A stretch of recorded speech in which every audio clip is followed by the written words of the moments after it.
Olá, hoje é sexta-feira, vocês sabem, é dia de entrevista. Hoje eu vou conversar com a doutora Jamila Rocha. A doutora Jamila, ela tem um escritório especializado em direito do trabalho e o foco do trabalho dela é mais com as empresas, né? A doutora Jamila faz então o trabalho defendendo as empresas na Justiça do Trabalho e dentro do escritório dela ela faz um trabalho muito interessante que poucos advogados fazem. Ela vai nos contar um pouquinho desse trabalho. Eu não vou revelar agora não, né? Ficar surpresa para entrevista. E se você está aqui nos assistindo, muito obrigado. Fico contente que você esteja acompanhando o nosso canal.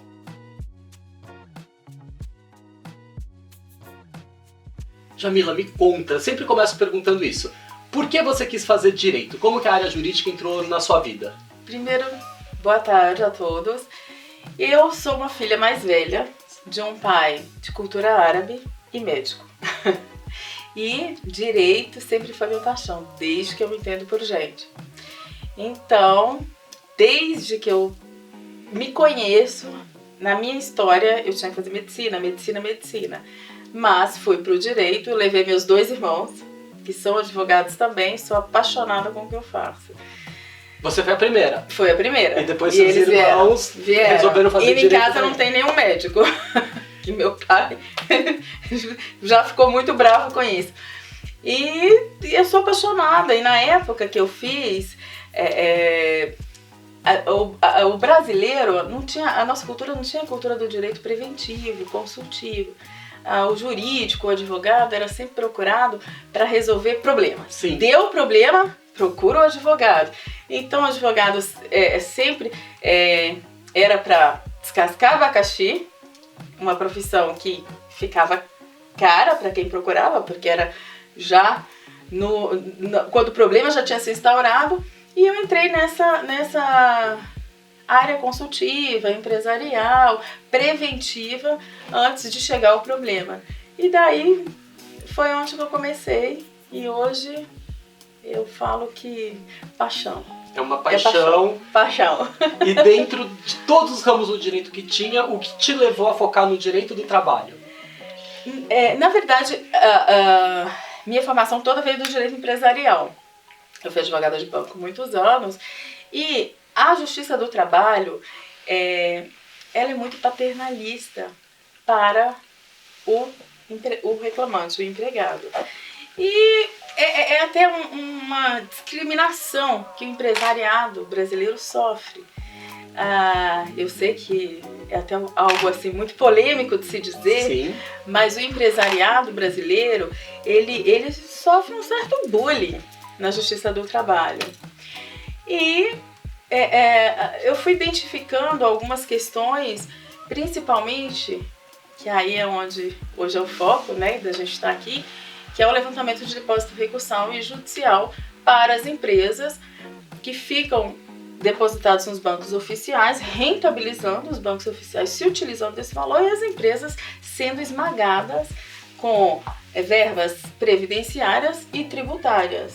E existindo um valor Um valor depositado. Que é dele, já saiu do contábil dele e tá lá, principalmente nessa pandemia, as empresas assim, se sufocando para continuar.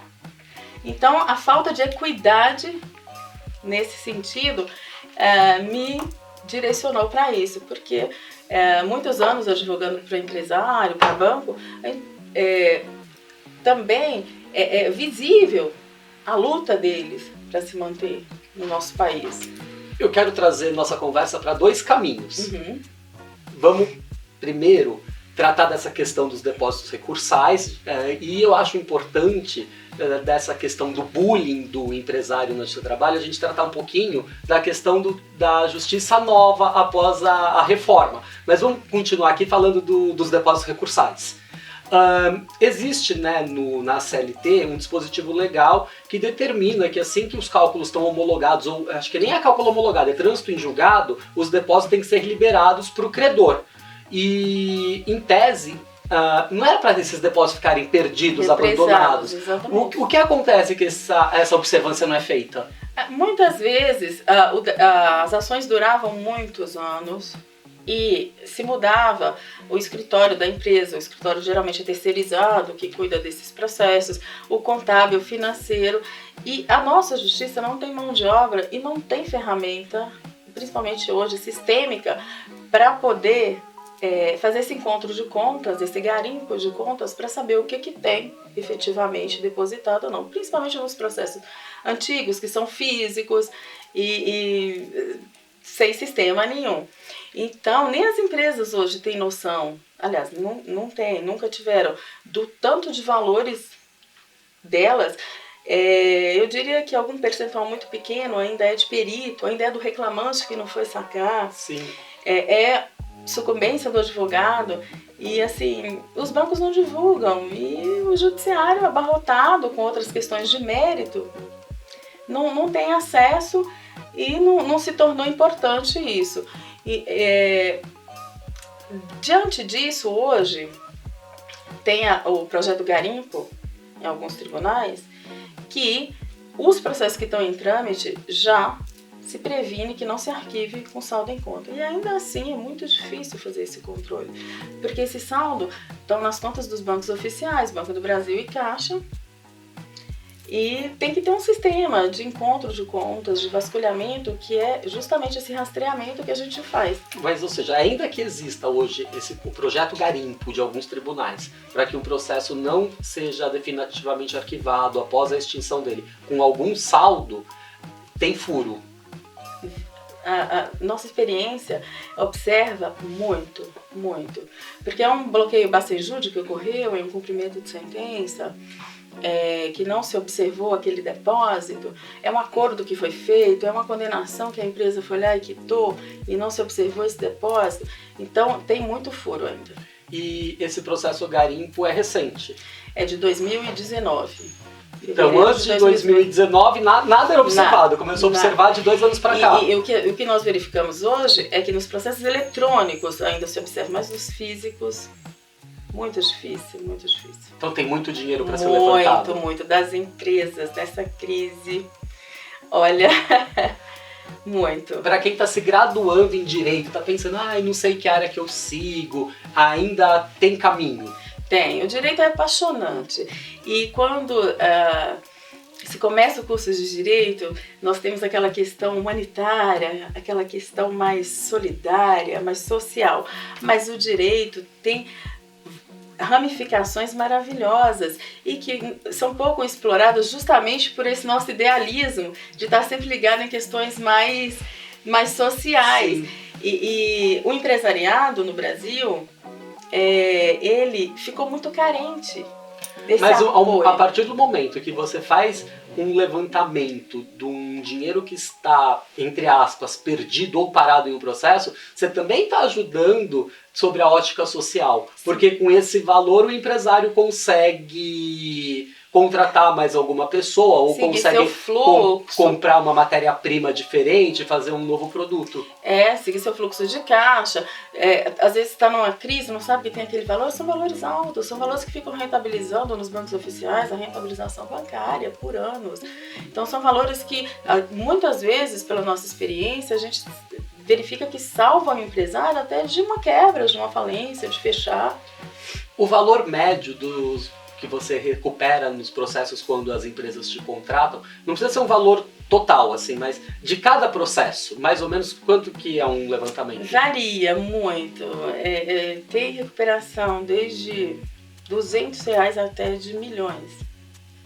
Não tem um valor fixo? Não tem um valor fixo. Do caso. Depende do prazo, depende do valor da causa, do tempo que está rentabilizando.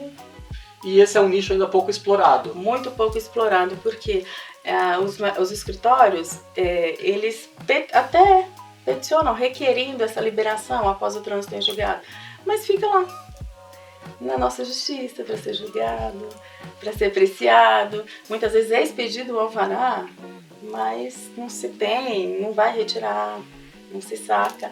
E nós focamos só nessa parte diligencial. E como que você teve o insight de começar a prestar esse serviço? Eu conheci isso quando eu era advogada de banco, através de um advogado no Nordeste. E ele começou essa operação e eu achei muito interessante. Quando eu saí do banco, eu tinha o meu mailing de clientes e verifiquei que realmente era... Quando eu fui apresentada a isso, que eu estava ainda dentro de um banco, eu nem imaginava que era algo tão volumoso. E começamos pequenininho, começamos ali fazendo uma empresa ou outra. E realmente é um processo bem assertivo, bem objetivo e rápido. E hoje você está pronta para atender, né, os empresários de São Paulo, do Brasil? Com quem você trabalha? Nós atendemos o Brasil inteiro, porque os processos dependem também da empresa. Se a empresa é mais local, mas se a empresa é uma empresa nacional, é uma empresa que tem processos no Brasil inteiro, a gente atende o Brasil inteiro. Então fica aqui a dica para você, se você em algum momento fez um depósito recursal e esqueceu dele, a doutora Jamila pode te ajudar a trazer esse dinheiro de volta. Sim, rentabilizado. Muito bem. Agora vamos falar um pouquinho do bullying, que você comentou que você tem essa experiência aonde você visualiza que a Justiça do Trabalho é muito protetiva ao trabalhador e que os empregados eles sofrem até um certo bullying. Depois da reforma de 2017, você viu mudanças? Algumas mudanças em alguns tribunais, algumas regiões. São Paulo se verifica já algumas questões assim, bem assertivas.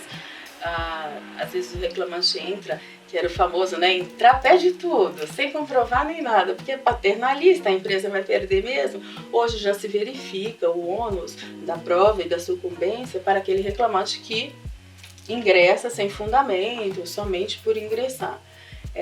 Acredito que ainda vai levar mais um tempo para que isso se torne uma cultura mais efetiva, até porque culturalmente já está há muito tempo nesse patriarcalismo, né? Então, mas a reforma foi bem positiva e bem eficiente para os empresários. Muito bem. Sem tirar os direitos dos empregados. Na verdade, continuam sendo preservados. Um ajuste, uma né? Equidade, uma isonomia, né? Querer chegar numa isonomia, porque ainda vai levar um tempo. Muito bem. Eu te agradeço por você ter aceito o convite, te agradeço pelo nosso bate-papo. E se você quiser deixar uma mensagem, quiser deixar seu contato, a palavra é sua. Eu que agradeço, professor e mestre. Imagina. A mensagem que eu deixo é que o direito é apaixonante. E nós, advogados, temos a obrigação de fazer essa função social em ramos do direito que se entendem perdidos, principalmente pelos cidadãos que não têm, acha que o advogado é caro, que a lei é demorada. Então, essa é a nossa obrigação. Eu falo que o advogado, ele é mais fazedor da lei do que o próprio judiciário e a promotoria, porque está nas nossas mãos provocar isso. Meu nome é Jamila Rocha, sou advogada, estou aí. Se alguém quiser levantar depósitos recursais, é comigo. Muito bem. Esse foi o nosso bate-papo de hoje. Desejo um ótimo final de semana para você. E na sexta-feira que vem, estamos aqui de novo com um novo convidado, um novo bate-papo.